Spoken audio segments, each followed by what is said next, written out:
Egunon o Arrastion ya, Asier. Eguerdión, sí. Guardián. Bueno, Asier Pereda es emprendedor y se dedica al mundo del turismo, con una faceta muy particular y es que él está dentro del sector de apartamentos turísticos. Entonces, él nos va a dar una versión bastante interesante de cómo está el mundo del turismo en este momento, porque realmente pues está en una situación un tanto peculiar. Que esperemos que sea temporal, ¿verdad, Sier? Luego también él tiene un cargo de representación sectorial, que también nos contará algo al final. Pero vamos, sin más, Asier, si te parece, explícanos en qué consiste tu actividad emprendedora, qué es lo que has emprendido. Bueno, yo mi trayectoria previa no tenía nada que ver con el turismo. Yo venía de estar, bueno, pues en diferentes cargos del grupo Oxilán, desde el Departamento de Recursos Humanos a responsable de diferentes áreas de, pues bueno, de las tiendas, en este caso era del grupo Decathlon. Y bueno, yo venía de estar haciendo diagnósticos humanos y cosas bastante diferentes que nada tienen que ver con el mundo turístico, pero la verdad es que siempre tenía la inquietud de ponerme a prueba, de ver si realmente soy capaz de generar mis propios ingresos. Eso era la parte que más me atraía, el hecho de, bueno, de ponerme a prueba.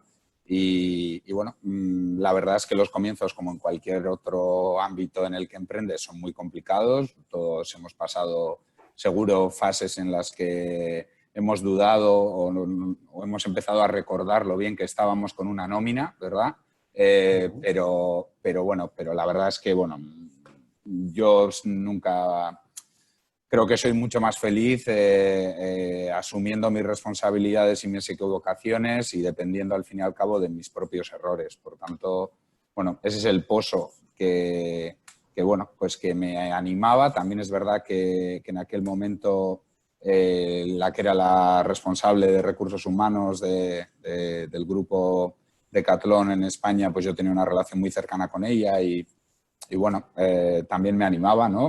Reflexionábamos con mucha transparencia y pensábamos que seguramente, pues, bueno, no sé si es acertado o no, pero que había dos momentos para emprender. Uno, con la edad que tenía entonces, sin ningún tipo de hipotecas ni ataduras, o ya después, una vez que ya hayas atesorado una experiencia mejor, ya hayas tenido hijos y ya tengas, bueno, pues otro contexto. Y bueno, partíamos un poco de ese análisis para decir, bueno, pues seguramente habrá quien crea que es mejor emprender una vez de que tengas una trayectoria profesional, pues bueno, más dilatada, pero a mí me apetecía, siempre me ha gustado mucho el reto y bueno, pues así es como empezamos en su día, con un contexto en el que yo quería, bueno, pues explorar diferentes ideas. El mundo de las viviendas turísticas no fue mi primera idea. Mi primera idea era muy ambiciosa, demasiado, seguro. Y de hecho empecé con lo de las viviendas turísticas considerando que, bueno, que si quería hacer ese superproyecto que quería llevar adelante, que nada tenía que ver con el turismo, pues yo pensaba, bueno, primero vamos a ver si somos capaces de gestionar una empresa a priori sencilla en comparación con otras, como la mera gestión de viviendas de uso turístico. Cuando hayamos dominado esta faceta, ya daremos más pasos y todavía estoy en ello. Ajá. ¿Y cómo surge? O sea, ¿en qué momento se te plantea ahí esa opción y cómo te llega? Pues como tantas otras, bueno, como tantos otros emprendedores que conozco, me llegó por casualidad. Me llegó porque una vivienda que es propiedad de mis aitas, pues tenía teóricamente un inquilino fantástico y solvente, filtrado, ideal, que venía pues del mundo pues de la promoción inmobiliaria y una persona teóricamente confiable, y resultó que dejó de pagar la renta de aquella vivienda. Y mis aitas son gente normal, trabajadora, que tenían que pagar una hipoteca por esa vivienda y estaban pasando pues un momento difícil porque este señor pues no pagaba la renta. En aquellos años, si no te pagaban, poco podías hacer. Desde luego, en un horizonte temporal cercano te podías dar, pues bueno, por impagado y que bueno, en aproximadamente 2 años o algo así ibas a poder volver a disponer de tu vivienda, pero durante 2 años tranquilamente podía estar el sujeto en cuestión. En el caso este, además, era bastante paradigmático porque, bueno, su tren de vida no era precisamente coherente con no estar pagando una renta a una vivienda. Y, bueno, fruto de esa experiencia, en un mes de mayo, por casualidad, pues la vivienda en cuestión quedó libre. Y después de la mala experiencia que habíamos tenido con el alquiler LAU, con el alquiler, digamos, de residencia permanente, pues yo, que no tenía nada que ver con este sector, les sugerí a mis padres que me dejasen hacer unas pruebas. Consideré en aquel entonces bueno, pues que esa vivienda se podría alquilar por quincenas, semanas. No tenía un conocimiento preciso, pero bueno, San Sebastián siempre había sido una ciudad de veraneo, con una tradición bastante longeva en torno a los apartamentos turísticos, que si quieres luego ya lo hablaré, pero hace más de 100 años, mucho antes de Airbnb, que se alquilan apartamentos turísticos en Donostia. Y lo empezamos de esa manera. En aquel entonces no existía Airbnb, apenas existía TripAdvisor, y nuestra mayor fuente de reservas era una cosa que a la gente hoy en día le parece que estamos hablando de, no sé, lo anunciábamos por directorios, anuncios por palabras, por internet. Y bueno, de una forma bastante artesanal e improvisada y sin buscarlo, empezamos a tener la satisfacción de ver que, alquilando el apartamento en uso turístico, pues teníamos seguridad de cobro. Perdona, Asier, ¿de qué época estás hablando? Pues estoy hablando del año 2000, aproximadamente 2009. ¿Y de qué tipo de directorios? Porque no me hago la idea. Pues eran directorios... Pues, ¿segunda mano o cosas así? Todavía más... tipo Locuo, puede ser, es que no me acuerdo ya muy bien. Efectivamente, Locuo, sí, sí. Locuo, había otros más, o sea, pero eran directorios la fuente de reservas principal, y luego también Google. Pues los anuncios entonces no eran tan caros, no se habían canibalizado los clics y todavía funcionaba, entonces funcionaba bastante bien. Pues bueno, los AdWords, AdSense, este tipo de, bueno, de marketing. ¿Tú sabías algo de publicidad online o de marketing online? No, porque esto es...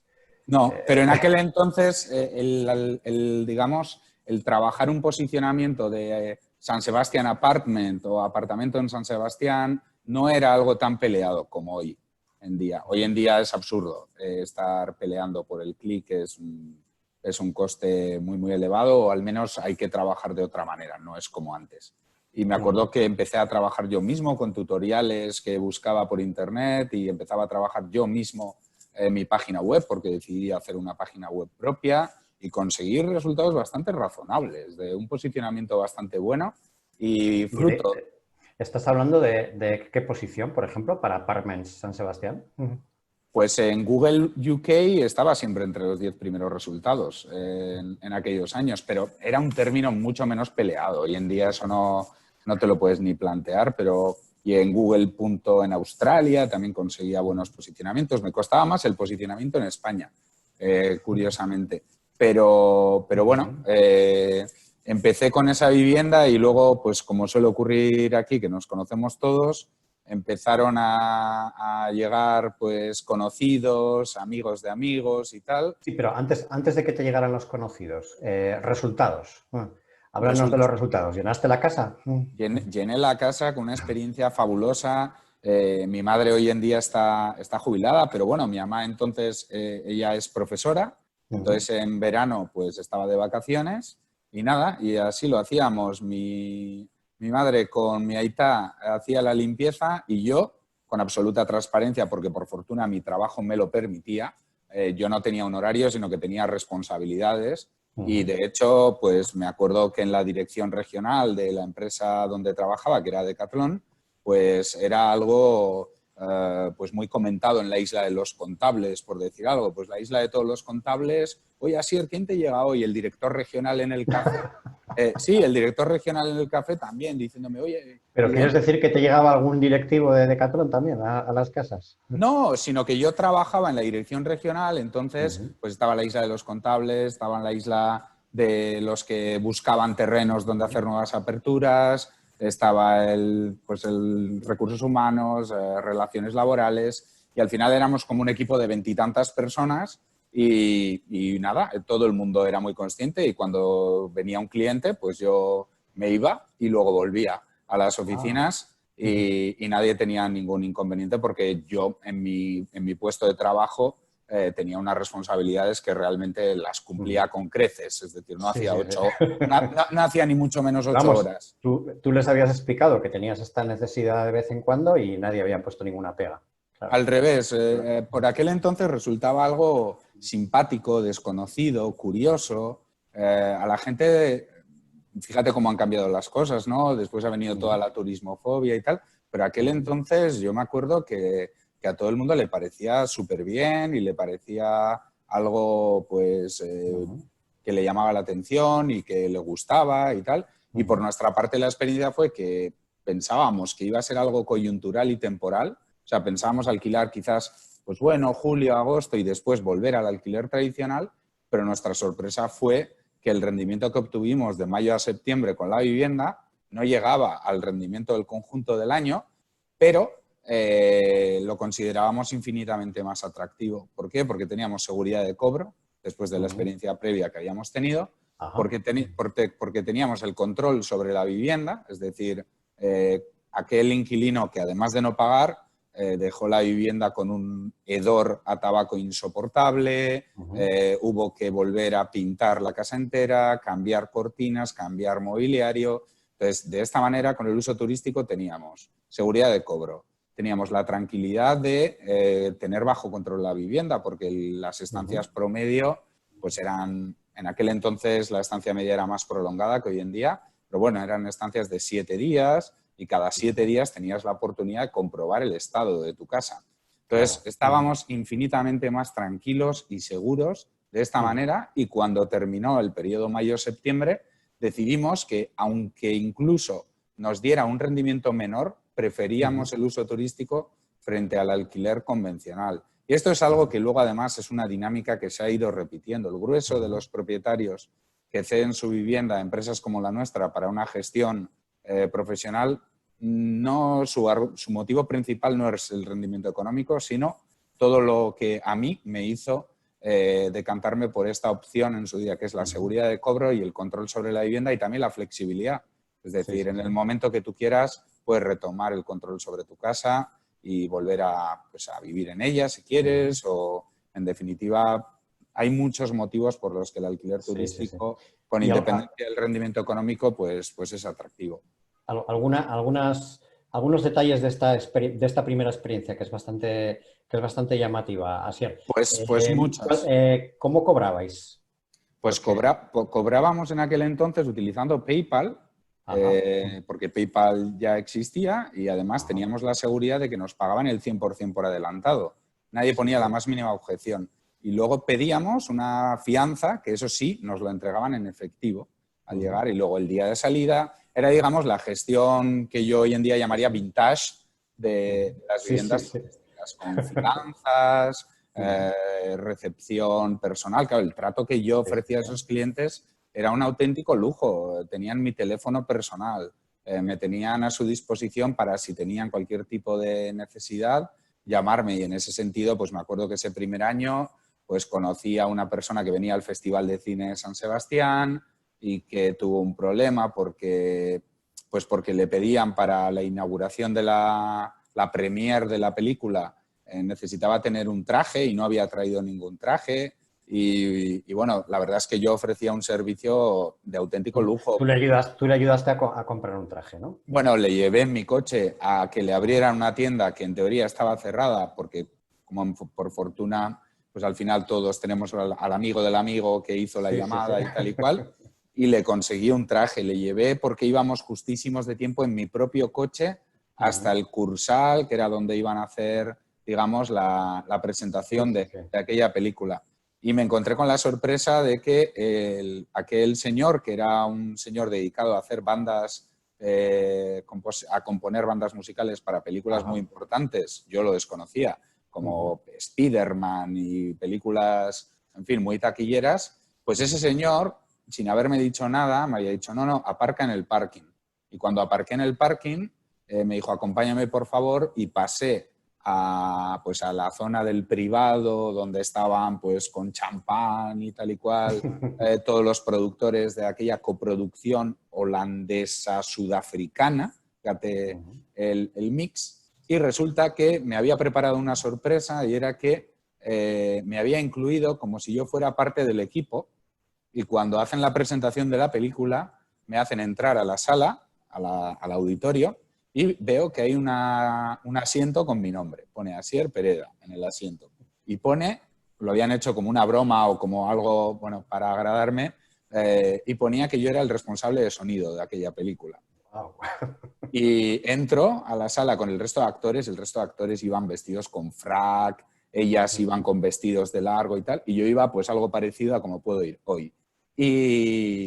Y nada, de repente la sala entera está apagada, se encienden 7 focos en 7 asientos, uno de ellos es el mío, y todo el pabellón empieza a ovacionarnos.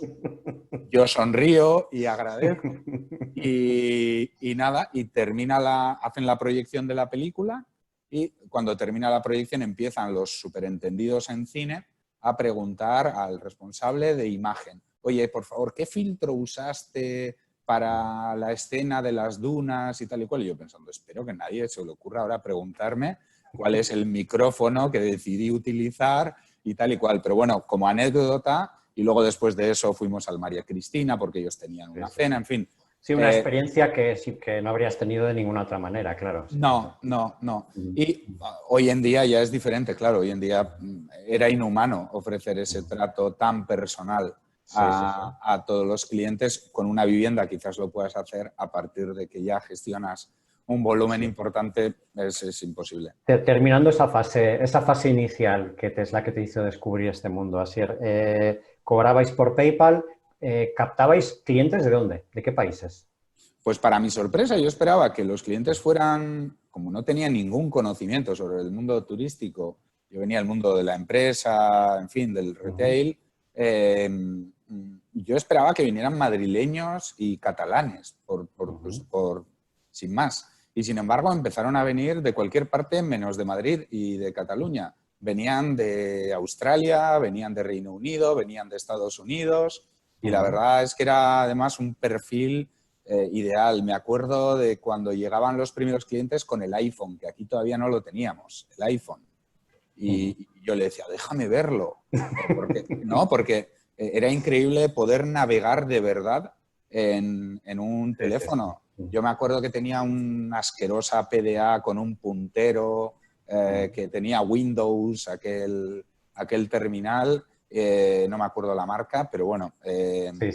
Y era HP o una de esas, sí. Una de esas, y era alucinante. Era alucinante. Concretamente, bueno, Y a estos clientes tú no los evaluabas, tenías que fiarte de cuando te escribían, ¿no? Porque como no había evaluaciones ni nada más, que es una de las cosas que hoy en día sí existen, tú tenías que fiar, y ellos también, porque ellos tampoco sabían qué tal les había ido a los huéspedes anteriores, ¿no? O sea, que había una cierta confianza que tenía un riesgo, entiendo, que alguna vez excepcionalmente algún problema tendrías. La verdad es que no tuve nunca ninguno. En ese sentido, muchísima suerte, sí. No lo sé si es suerte. Lo cierto es que yo también filtraba, pero filtraba con el precio y filtraba también con el trato. Cada reserva era mucho más artesanal, no entraban reservas por clic. Entonces, si un cliente, por lo que sea, no me gustaba, pero es que en aquella época era muy habitual que la gente prácticamente se presentaba antes de que aceptases su reserva. Te explicaban, pues soy no sé quién, mi marido se dedica a no sé qué, tenemos 2 hijos, qué tal y cual, y te contaban su vida. Era un proceso muy, muy artesanal, y a ellos les gustaba saber también de ti, tal y cual, y bueno, pues, hombre, rentable. Había que dedicarle mucho tiempo a la Rentable, reserva.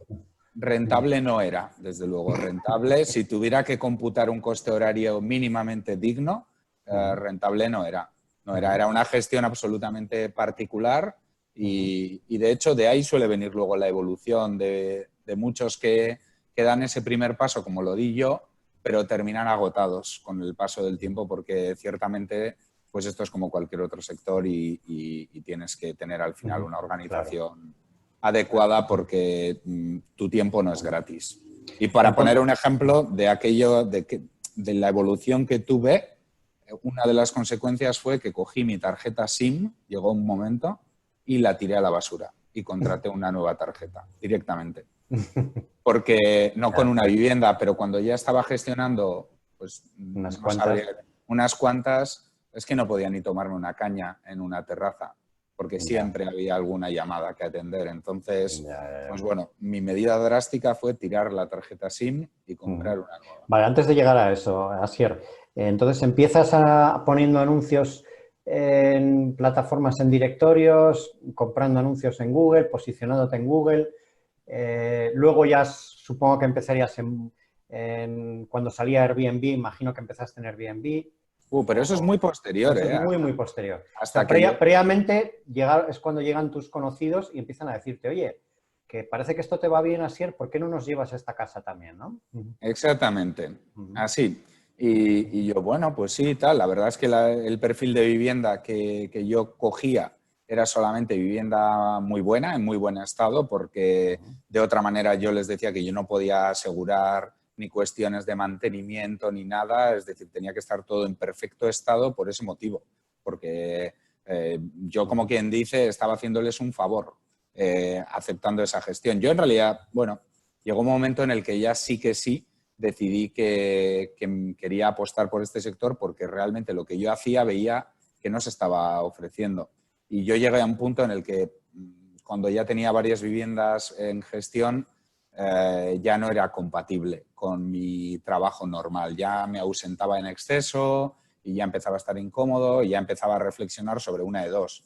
O contrato a una empresa para que me haga este trabajo o hago yo una empresa que pueda ofrecer estos servicios, porque esto no es complementario a ningún trabajo normal de 8 horas, 40 horas semanales, no es compatible con gestionar viviendas turísticas y aparte vi que para poder hacer una nómina de la gestión de viviendas turísticas, pues necesitabas aproximadamente 8 o 12 viviendas para poder hacer una nómina similar a la que tuvieras en un trabajo normal antes. Entonces, bueno, pues todo ese proceso de maduración fue natural y no fue buscado. Sí, sí, sí. Entonces, ¿ya tenías cuántas viviendas tenías en ese momento cuando diste el paso, Asier? Soy malísimo para las cifras. Eso mi socio, que luego busqué un socio con el que trabajar, mi socio sí que es mucho más preciso para las cifras. Bueno, no importa. Pero vamos, digamos que aproximadamente 20 viviendas, menos, serían menos seguro de 20. ¿Empezaste solo o empezaste con tu socio directamente? Empecé con mi socio, que era el subdirector de una tienda de Decathlon. Fíjate, una relación construida en el mundo laboral que, en mi opinión, son las mejores para decidir, pues bueno, asociarte con alguien para emprender. En este caso, mi socio era una persona que de formación era ingeniero informático y nunca había ejercido. Siempre había trabajado en el mundo del retail y nunca había ejercido. Entonces nos pusimos juntos, le dimos unas cuantas vueltas. En la empresa en la que estábamos, la movilidad nacional o incluso mundial en nuestros puestos era un requisito y, por tanto, sabíamos que tranquilamente nos podían mandar en un horizonte temporal inmediato, pues yo qué sé, a mí a Albacete o a Lille o a donde fuera.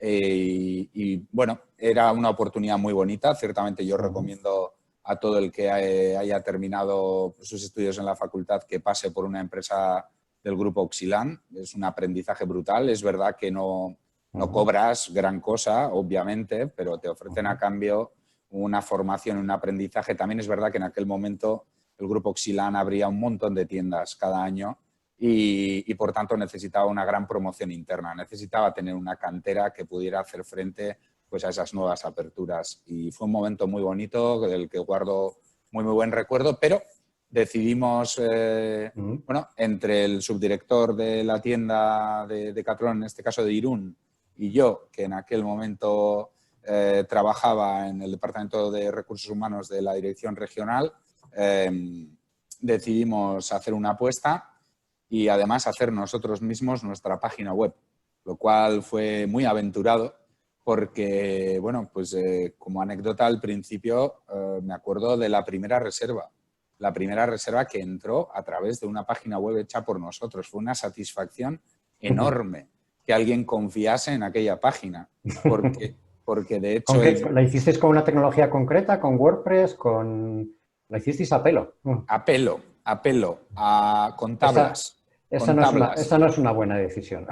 No lo fue. Lo hicimos con tablas. O sea, era una programación muy, bueno, si se me permite, yo suelo decir muy rusa, muy rudimentaria, pero y de hecho tuvimos enormes problemas, pero lo queríamos hacer todo tan a medida. Primero busqué productos maduros en el mercado, pero no había en aquellos años los PMS o los programas de gestión o los ERP que hay en nuestro ámbito. Y una de las cuestiones que más echaba de menos es que yo en el grupo grande del que venía, donde había estado trabajando, teníamos SAP, unas herramientas estupendas, unos proveedores maravillosos y de repente me encontré que cuando tú emprendes un negocio, pues empiezas desde regional preferente. Desde menos 5. ¿Sí?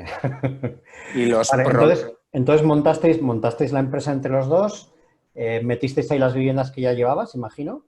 Eso es. Y por una parte, el reto era captar clientes para las viviendas, que eso lo seguís haciendo de la misma manera, es decir, con anuncios en directorios,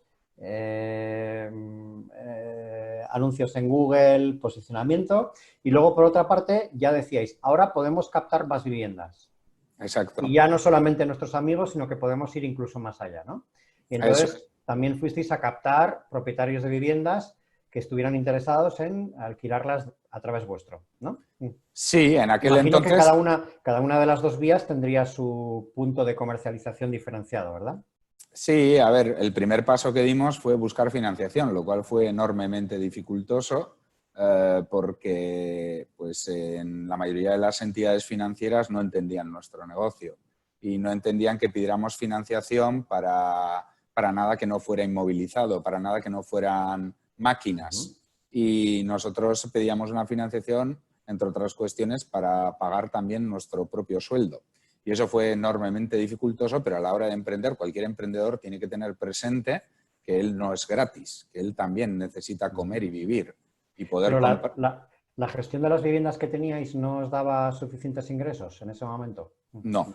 Para la apuesta que queríamos hacer, no, porque pues bueno, cogimos una oficina, quisimos hacer algo, bueno, la verdad es que fue muy dificultoso aterrizar lo que nosotros pensábamos que sabíamos, de lo que habíamos aprendido en el grupo Oxilán, las tiendas de Decathlon y tal.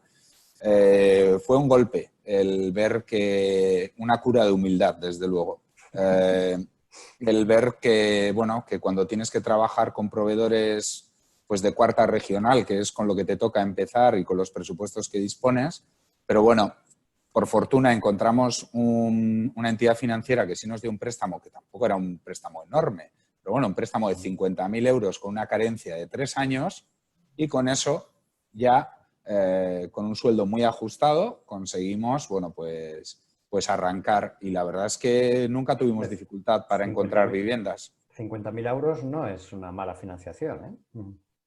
Bueno, a mí me parecía indispensable contar con eso y la verdad es que nos lo ofreció la Caja Rural de Navarra en aquel entonces y está bien citarlo porque es una entidad que nos ayudó mucho al principio.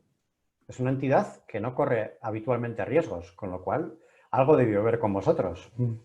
La verdad es que yo suelo leer con cariño los planes de negocio que yo presentaba, los tengo guardados, ¿no? Y la verdad es que no estaban mal, o sea, no estaban mal, eran más bien intencionados que precisos y se notaba mucho de dónde veníamos.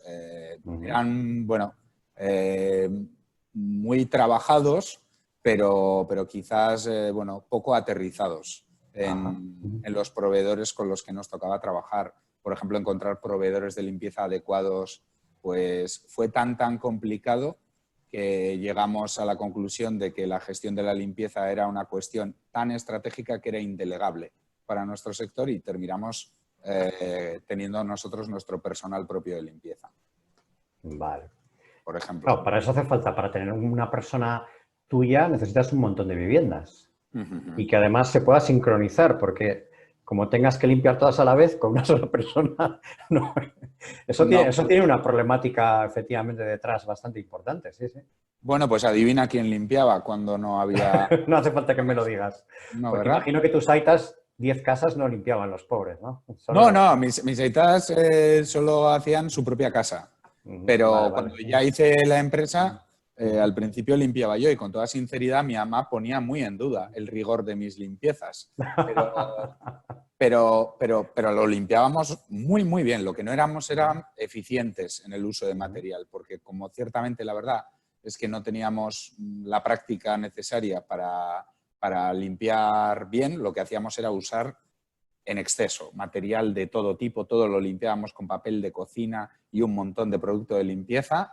¿Con papel de cocina, en serio? No puede ser. Sí, porque no estábamos seguros de qué bayeta o qué había que utilizar. Entonces, éramos ecológicamente un desastre porque usábamos un montón de papel de cocina y un montón de producto de limpieza. Pero lo limpiábamos muy bien, ciertamente. Sí, sí, sí. Pero bueno, al principio tienes que hacer de todo y también me parecía interesante. ¿Y el tema de las sábanas y demás? Lo que hacíamos era comprar y tener por triplicado el stock en cada vivienda. Y entonces lo que hacíamos era limpiar en la propia vivienda. Hoy en día ya no. Hoy en día son jaulas como las de cualquier hotel, un almacén, camión de limpieza diario y lavandería industrial. Pero al principio, pues ropa de cama por triplicado y la gestión de limpieza, pues mi socio, el ingeniero informático y yo, limpiando las viviendas con la ayuda de una persona, pero como bien dices, había cuellos de botella en los que pues había que limpiar, pero ciertamente, y para sorpresa de mi mamá, las valoraciones de limpieza eran estupendas. Muy bien. Bueno, las valoraciones cuando ya había valoraciones, porque en la primera parte me has dicho que todavía no había, ¿verdad? No, bueno, no valoraciones como las entendemos hoy, sino la opinión del cliente en el checkout. Cuando ibas a devolver la fianza, pues bueno, pues Le preguntabas y tal, y te decía él, pues, oye, qué limpio, ¿no? Qué limpio, qué bien y tal y cual. ¿Qué personal más bueno tenéis para limpiar? Sí, sí.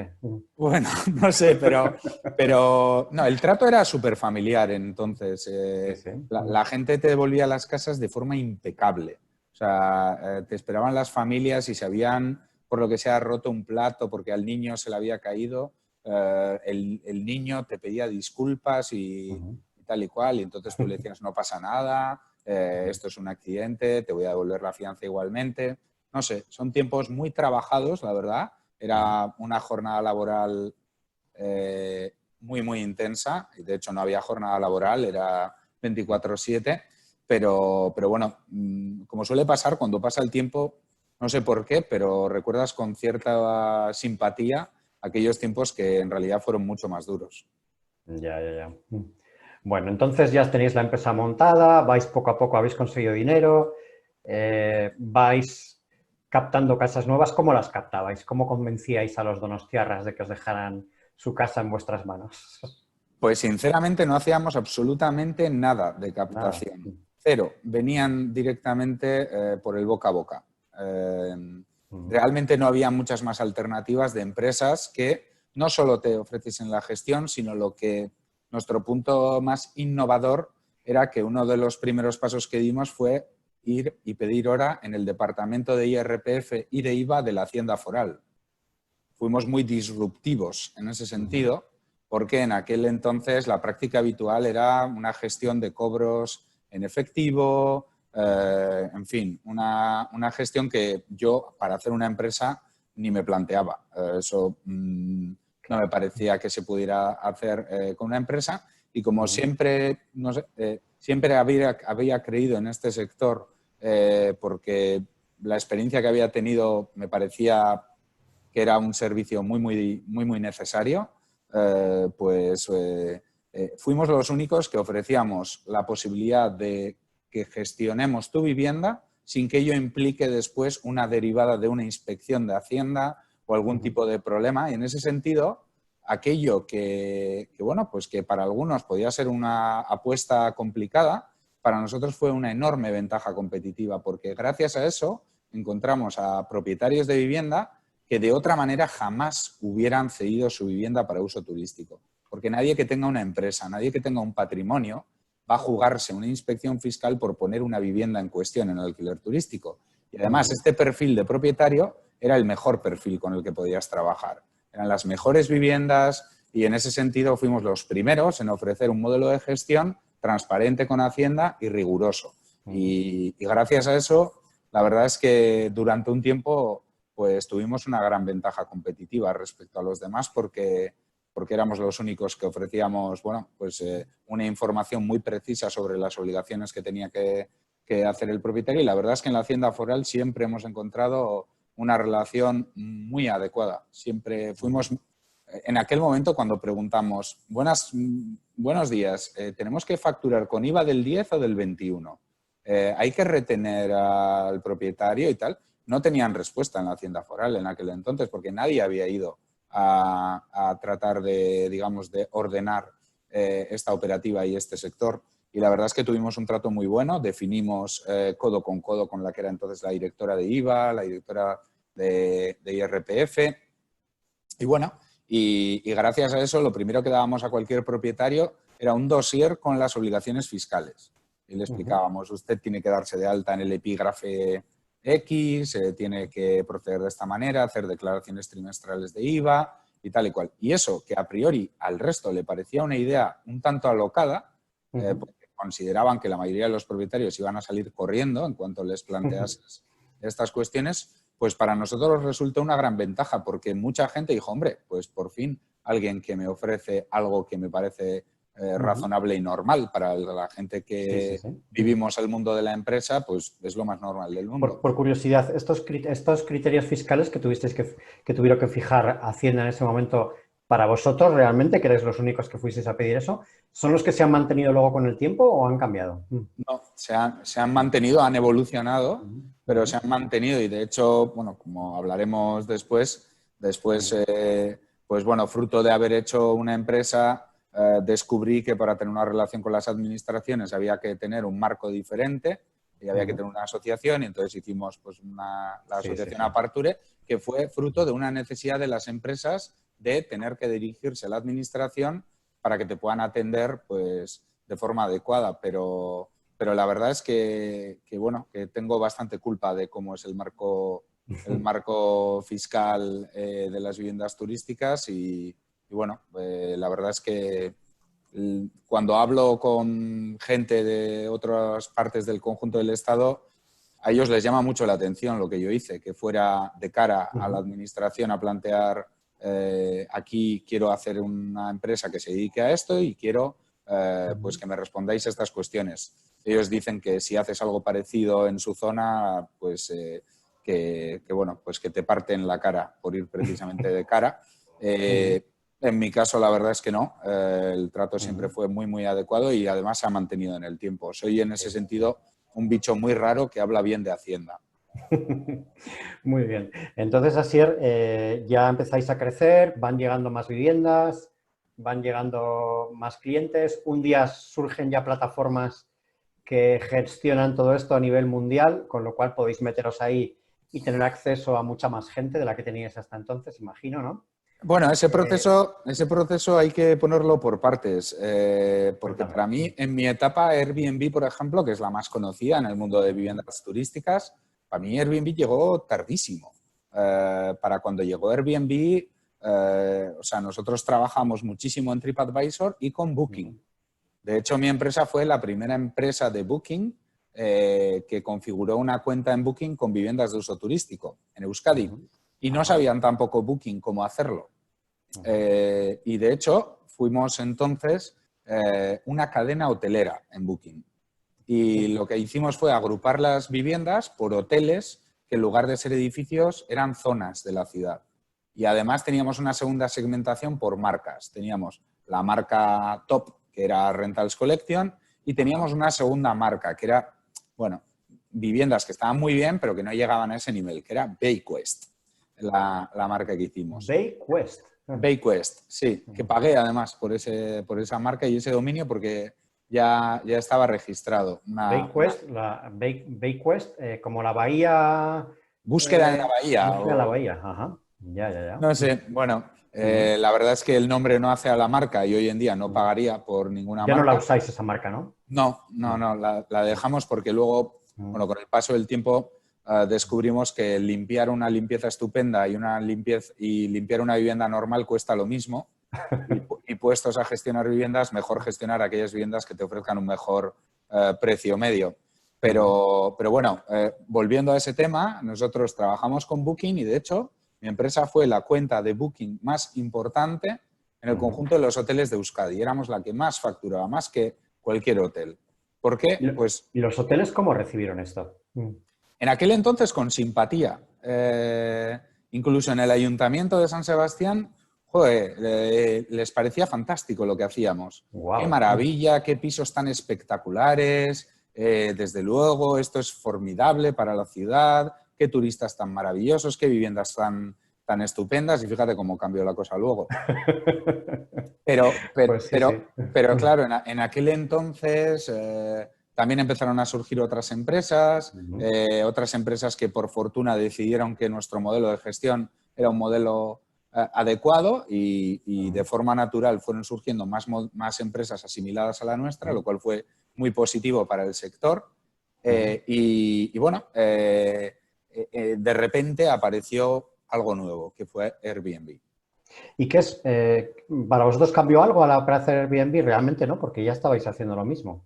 Ya estábamos haciendo lo mismo y nuestro primer diagnóstico fue muy poco afortunado, porque dijimos, pues estos no hacen nada nuevo. Se presentan a sí mismos como si fueran un nuevo paradigma, algo súper novedoso, y realmente esto ya lo estábamos haciendo con TripAdvisor o con Booking. Bueno, es evidente que nos equivocamos en el diagnóstico y nuestra primera reacción con Airbnb fue un poco más o menos de, no sé, qué relato tan marketingiano, pero tampoco real. Ellos no hacen nada nuevo realmente, esto ya existía y tal. Y bueno, y al principio, de hecho, ni quisimos estar en Airbnb porque no nos gustaba que ellos considerasen que eran poco más o menos que los creadores del concepto de vivienda turística y tal. Y con el tiempo terminamos entrando porque, bueno, es un canal más donde comercializamos estancias turísticas, pero insistimos en que es un canal más, es decir, es un canal que intermedia por cuenta del titular de la actividad y en ese sentido es algo que tiene que tener muy presente Airbnb y que, bueno, le cuesta, pero poco a poco lo va entendiendo. A día de hoy, ¿qué canales utilizáis? Por porcentaje de uso, quizás, si puedes, o por importancia. Bueno, a ver, ciertamente hoy en día usamos la misma tecnología que cualquier hotel, por tanto, ni llegamos a saber exactamente en cuántos canales de venta estamos. Estamos, pues por no decir miles, voy a decir centenares de canales de venta, porque, bueno, tú firmas un acuerdo con un canal de distribución, pero son todo grupos y los grupos se replican y ni llegas a saber exactamente en cuántos canales apareces. Pero bueno, por cuota de mercado, nosotros la verdad es que conseguimos un tráfico directo bastante importante y bueno, no es nuestro primer canal, pero Airbnb, Booking, el grupo Expedia son los 3 canales principales. Luego hay una pluralidad de receptivos y de agencias de viajes especializadas que nos gustan mucho y que trabajamos muy bien con ellos. Y luego está nuestro propio canal de venta directa que la verdad es que tenemos la fortuna de tener un tráfico directo en torno al 30%, que está genial. Es un dato muy bueno conseguir un 30% de tráfico directo. Pues sí. Bueno, hablábamos de las percepciones que tenía el ayuntamiento, los hoteles, y me decías que eso hoy en día ha cambiado. ¿Qué es lo que ha hecho que cambie? Pues lo que hizo que cambie fue la aparición de Airbnb.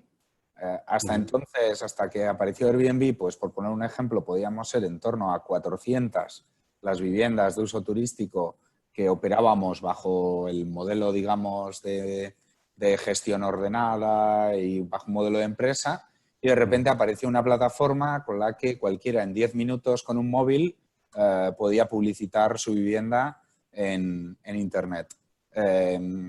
No recuerdo exactamente qué año fue cuando apareció Airbnb, pero nosotros veníamos de haber tenido un decreto en el año 2013, seguramente Airbnb sea anterior al 2013. Sí, es anterior, sí, pero era muy pequeña. Pero todavía en el 13 yo creo que aquí apenas tenía presencia. Entonces, aquí era como si todavía no existiese, y en el 13 tuvimos un decreto porque yo no solo gestionaba viviendas en Donosti, sino que ya gestionaba viviendas en los territorios, bueno, en los municipios con mayor tradición turística, en este caso de Guipúzcoa. Bueno, llegué a Bilbao también llegué a tener viviendas en Bilbao.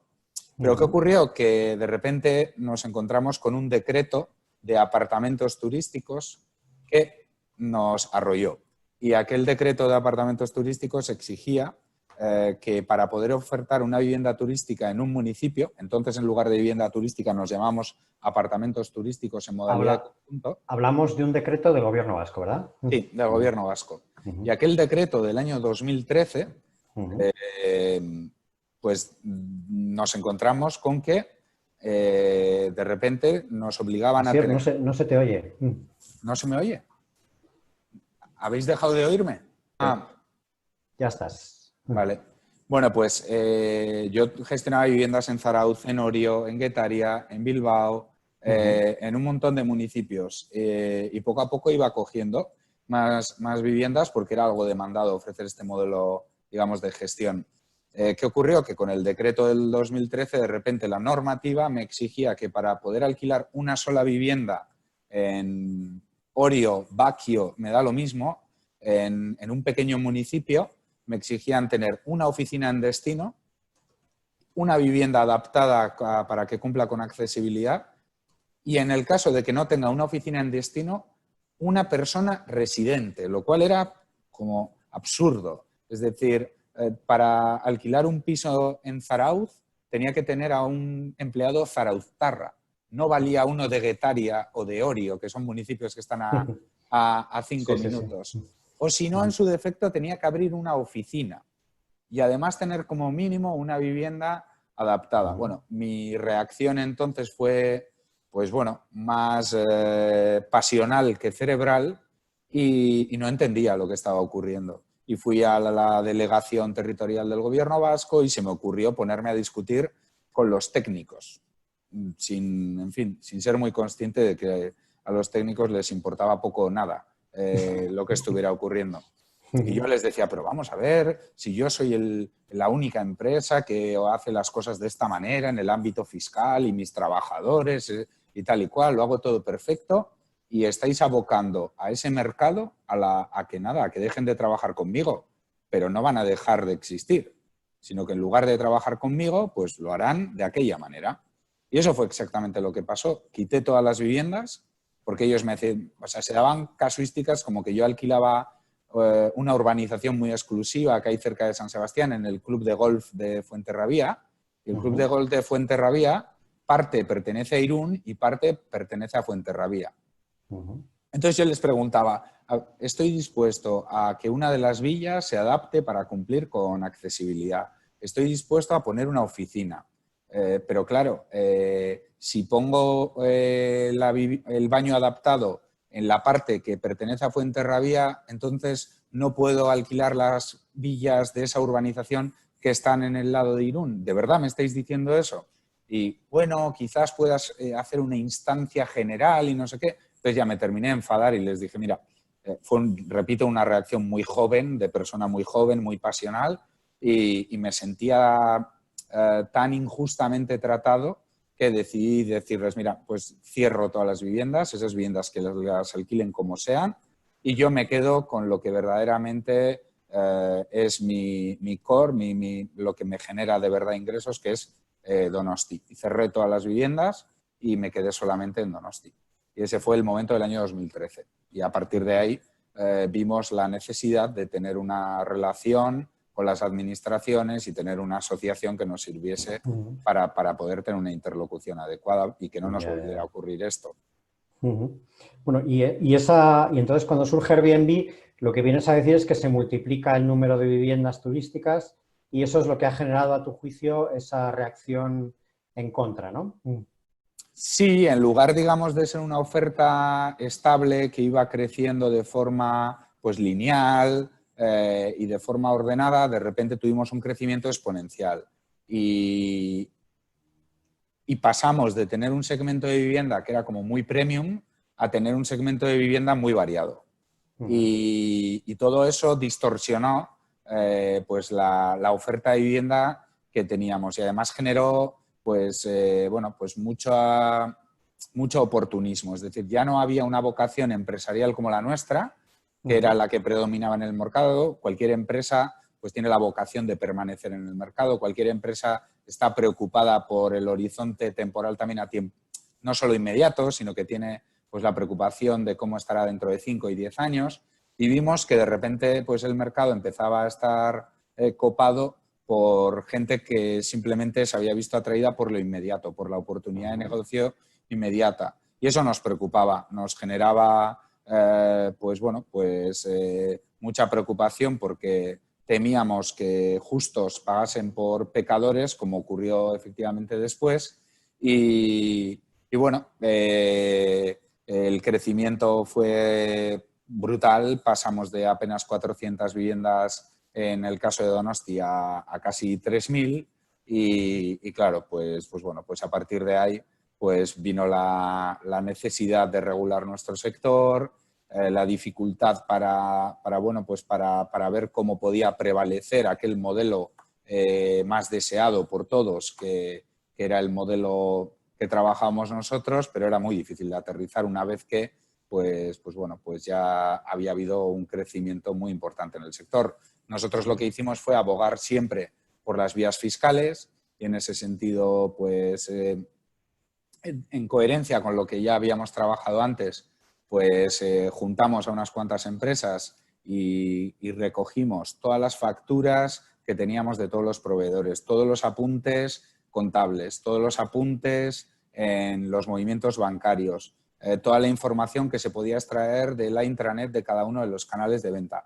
Aglutinamos toda esa información y advertimos, como en aquel entonces, pues yo que sé, el grupo Expedia, que era HomeAway también, y bueno, y diferentes portales, pues todos los pagos, la operativa de pago lo hacía a través de una filial que se llamaba Japstone, que operaba desde la isla de Delaware, o sea, desde Delaware en Estados Unidos. Airbnb pagaba desde la isla de Man con un número de operativa concreto y, en definitiva, ayudamos a la administración a poder trazar, en lugar de la oferta de viviendas clandestinas que estaban todas las administraciones obsesionadas con trazar a los piratas, con trazar a no sé qué y tal y cual. Y nosotros les dijimos, mira, es muchísimo más eficiente trazar a los perceptores de ingresos de origen turístico. Y gracias a las empresas que hoy en día formamos la asociación Aparture, que si quieres luego lo comentamos, pues gracias a la colaboración que hicimos conseguimos diseñar un operativo en colaboración con Hacienda que pudiera trazar aquellos ingresos que tuvieran un origen turístico.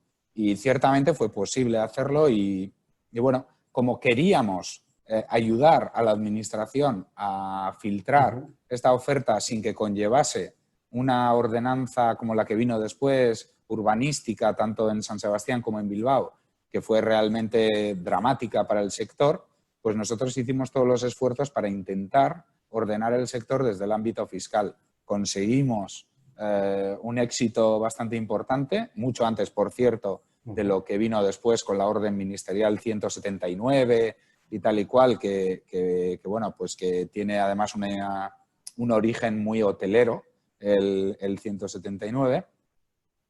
Pero bueno, con posterioridad, cuando he podido hablar con la hotelería del ámbito, digamos, de la Federación Española, porque lo cierto es que con la hotelería en Euskadi siempre hemos tenido una relación muy buena, pero en el conjunto del Estado la relación pues es más difícil y, por otra parte, la culpa además es mutua, tanto de los apartamentos turísticos como de la hotelería.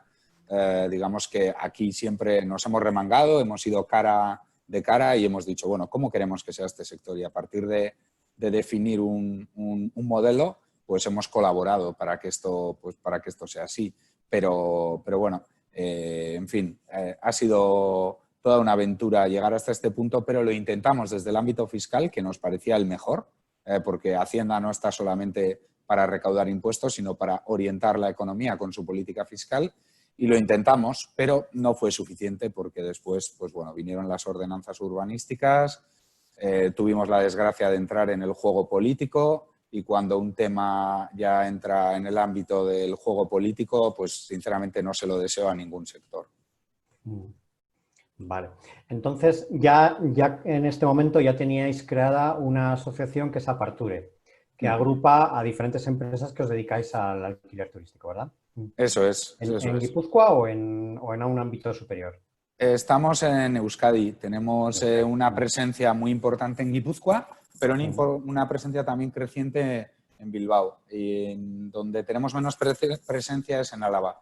Pero en Vizcaya, bueno, pues el 25% de los asociados de Aparture aproximadamente están en Vizcaya, el 75% están en Guipúzcoa, pero es que hay que decir que más del 50% de las viviendas turísticas del conjunto de la comunidad autónoma están en San Sebastián. Por tanto, la presencia que tenemos en Vizcaya también es importante, sobre todo en Bilbao.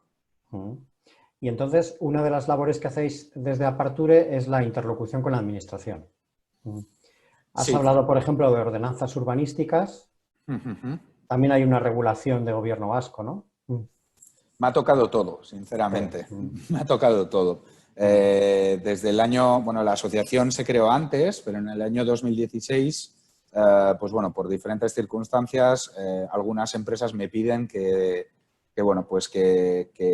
asuma pues un protagonismo mayor en la asociación y me proponen para que bueno, yo estaba muy cómodo como segundo o tercero de a bordo, que es como mejor se vive, pero bueno, dado el escenario que enfrentábamos, pues acepté presidir la asociación y desde el año 2016 primero tuvimos la ley de turismo. La primera vez que tuve que intervenir me tocó directamente en el Parlamento Vasco. No tenía ni conocía ni a políticos ni a nadie realmente.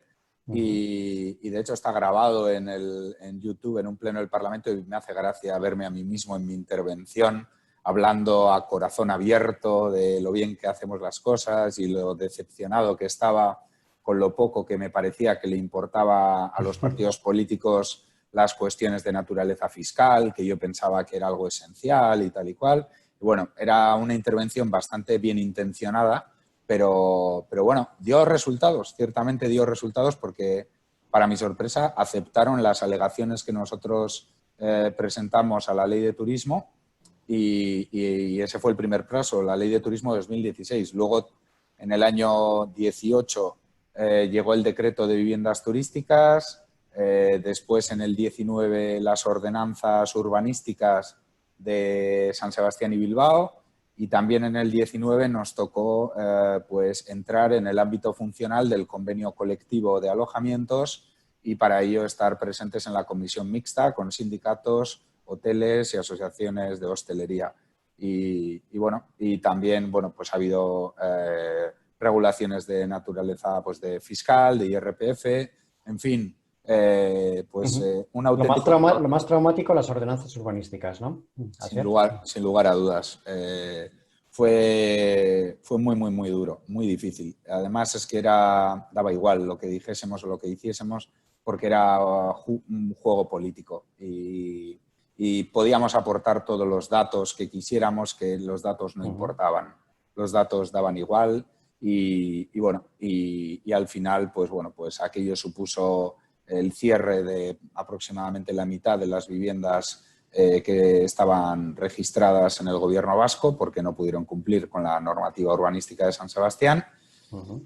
Y bueno, después de todo aquello, pues la verdad es que, bueno, entiendo que hubiera que primero hacer una regulación y nosotros decidimos además que a pesar de lo difícil que resultaba esa regulación para nuestro sector, decidimos además significarnos a partir del cumplimiento normativo para erigirnos en un interlocutor al que merezca la pena escuchar. Y ahora en perspectiva, la verdad es que creo que fue un acierto porque decidimos con mucho esfuerzo quitar y retirar los recursos que habíamos presentado en el Superior de Justicia vasco a las normas de San Sebastián y Bilbao, pero decidimos que, en fin, que no era culpa nuestra, pero realmente tampoco era culpa de nadie digamos, la evolución que había tenido el sector en su conjunto y que había que hacer un punto y aparte y emplazarnos a colaborar y en nuestro punto a mejorar consideramos que a nuestro sector le faltaba un modelo reconocible y reconocido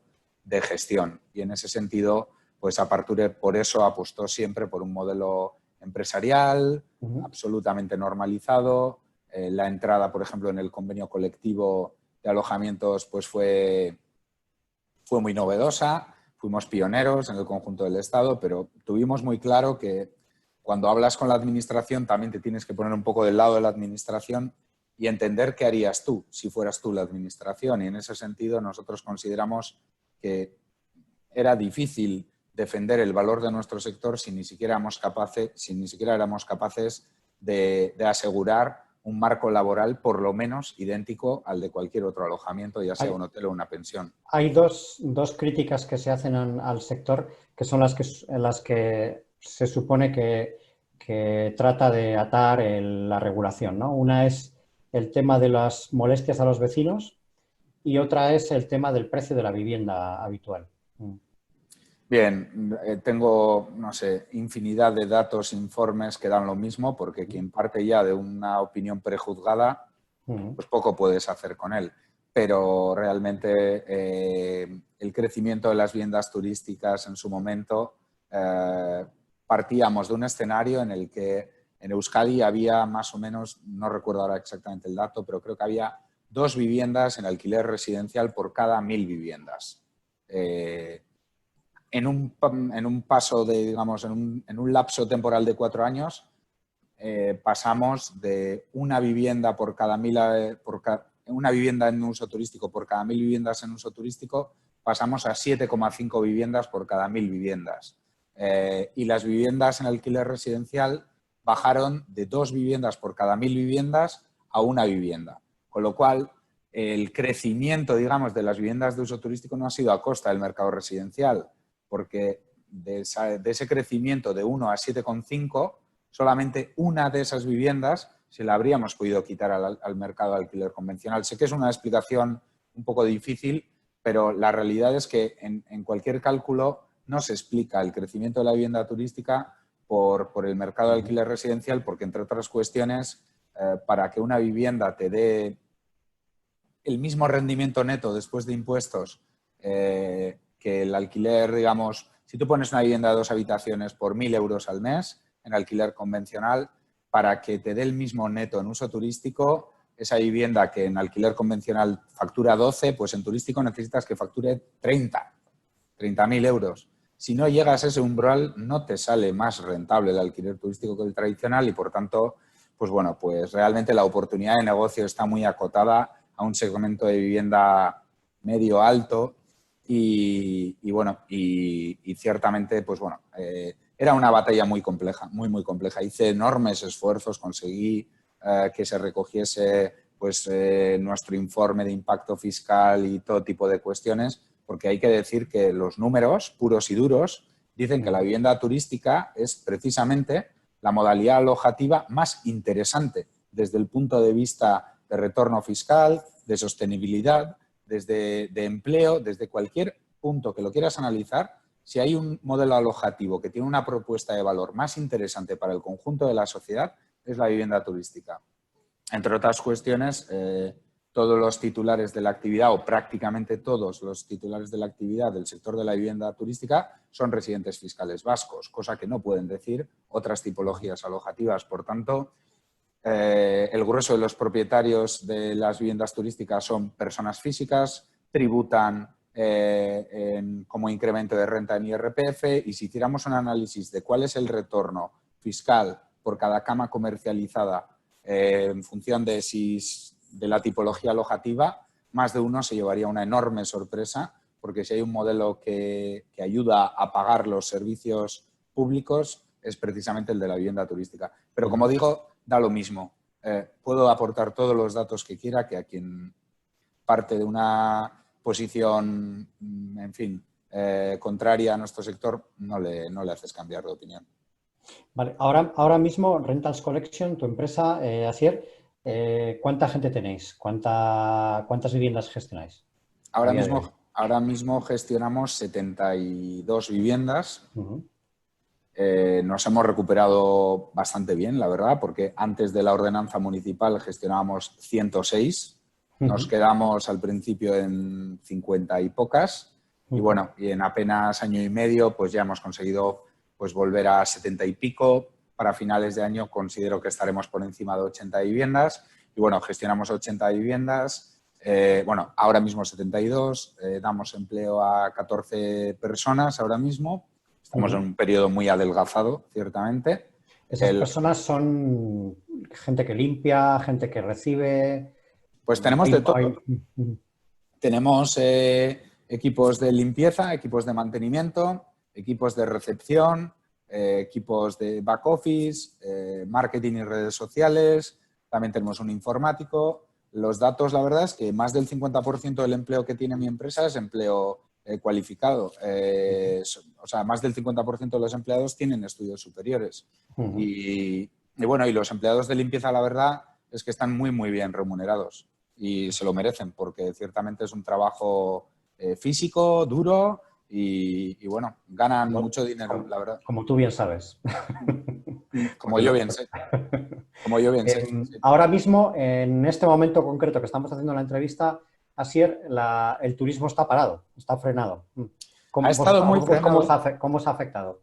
Bueno, ha estado muy frenado, pero ya no lo está tanto. Es decir, el golpe que nos vamos a llevar este año va a ser tremendo, eso va a ser así, no hay manera de remontar todo lo perdido, pero bueno, desde la primera semana de mayo ya empezamos a advertir un cambio, aunque sea, es decir, de no tener ninguna reserva y tener centenares de cancelaciones, pasamos a tener por lo menos alguna reserva.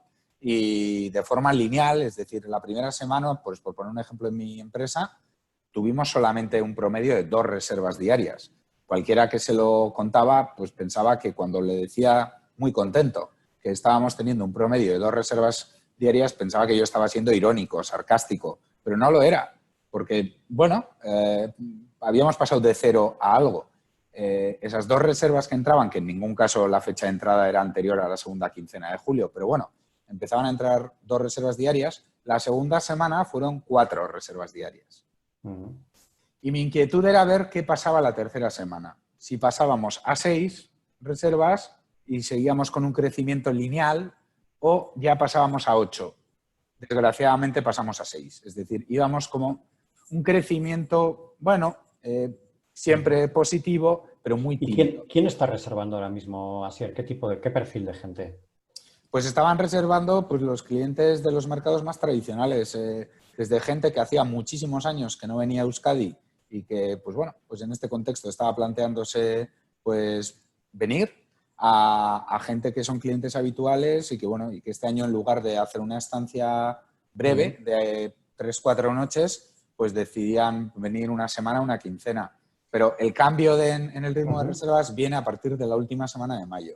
La última semana de mayo, con el anuncio de Pedro Sánchez de que iba a haber temporada turística y tal y cual, ahí sí hubo un cambio. Y ahí sí hemos pasado ya al menos a 2 dígitos en las reservas diarias.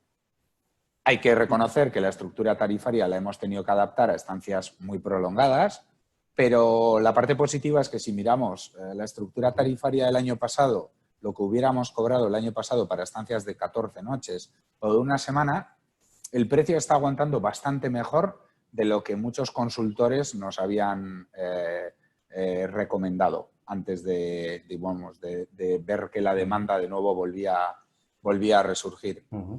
Esta gente que está reservando, imagino que son todo cliente estatal, ¿no? Sí, algún francés, algún británico, pero son anécdotas. No, el grueso del cliente es cliente estatal. Y bueno, y dentro de lo que cabe, nos parece que... Que entiendo que no era lo habitual, porque a Donostia viene gente de todo el mundo. Sí, pero tenemos datos también de Bilbao y Bilbao también está teniendo un comportamiento muy, muy interesante. De hecho, o sea, nuestras fuentes de datos, que hoy por hoy, pues como sabes, podemos acceder a todos los datos que queramos, Donosti está en un precio promedio de en torno a 260 euros para los apartamentos turísticos que se están reservando para julio.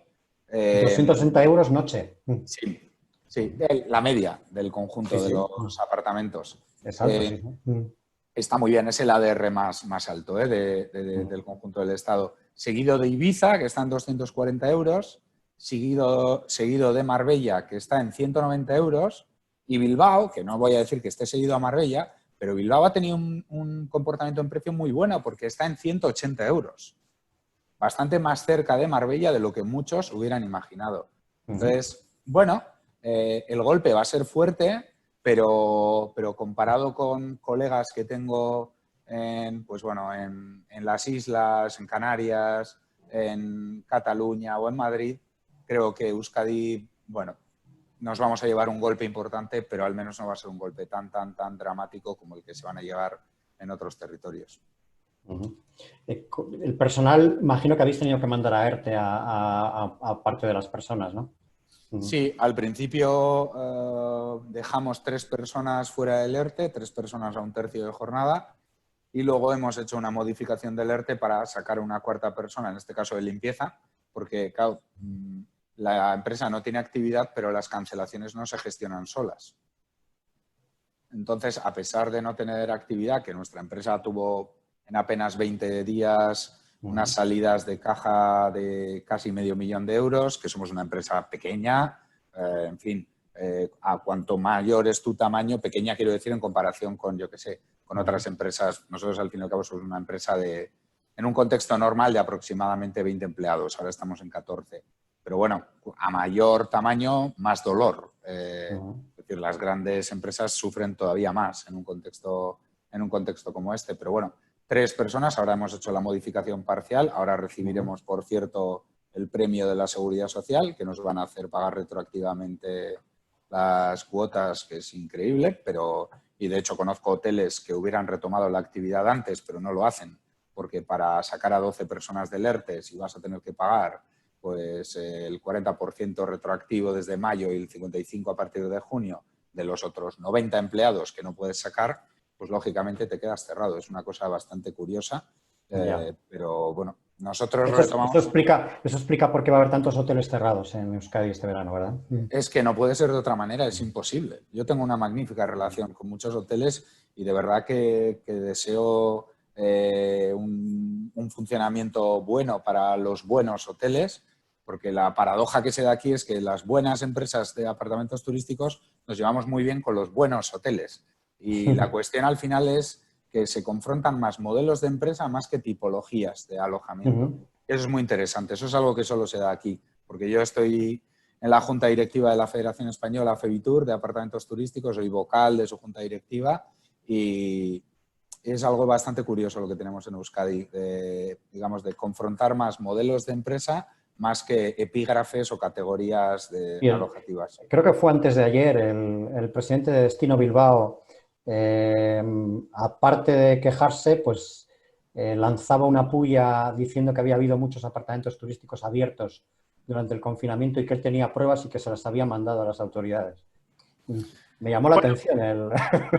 Yo tengo buena relación con él y bueno, entiendo que estoy seguro de que no se refería a empresas como las nuestras, a las empresas de Aparture, eso estoy seguro, que en ningún momento se refería a nosotros porque nosotros estamos en las mismas. Y en ese sentido sí comparto con ellos que no puede ser que en este contexto de crisis aquellos que hacemos las cosas mejor somos los que más suframos.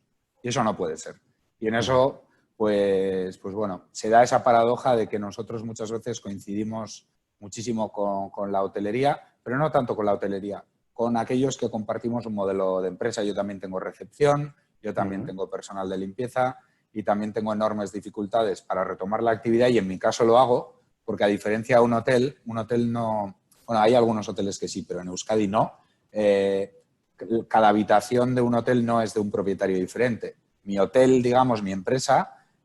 cada apartamento es de un propietario diferente y si yo hiciera números puros y duros seguramente no abriría disponibilidad hasta el 1 de agosto. Lo que ocurre que tengo que intentar generar ingresos para esos propietarios, aunque para mí sea absolutamente deficitario el tener abierta disponibilidad ahora mismo para solamente tener 2 apartamentos ocupados, que esto es la realidad que tenemos hoy. Vale. ¿Qué porcentaje de ocupación tenéis a día de hoy, Asier? Pues no tengo el dato aquí, lo podría mirar, pero... Aproximadamente, ¿eh? No pues a día de hoy 2 apartamentos de 72, así de sencillo. Ya.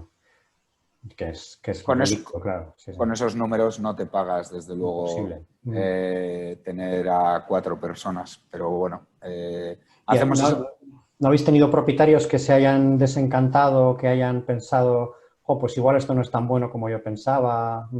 Porque de eso se habla mucho últimamente, ¿no? Sí, muy anecdótico, la verdad. Yo creo que la diferencia que tenemos aquí es que aquí ha costado un enorme esfuerzo llegar a tener una licencia turística.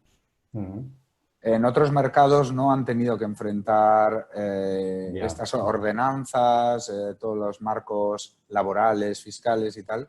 Y hoy en día aquí quien tiene una licencia creo que tiene algo a preservar. Sí hemos tenido alguna baja, pero ciertamente pues de gente que te pones en su lugar y la verdad es que tiene una necesidad imperiosa de generar ingresos como sea, porque está pasando un momento muy, muy duro. Y bueno, pero por fortuna han sido también casos muy, muy anecdóticos y bueno, por ponerte un ejemplo, de mi empresa es solamente una vivienda.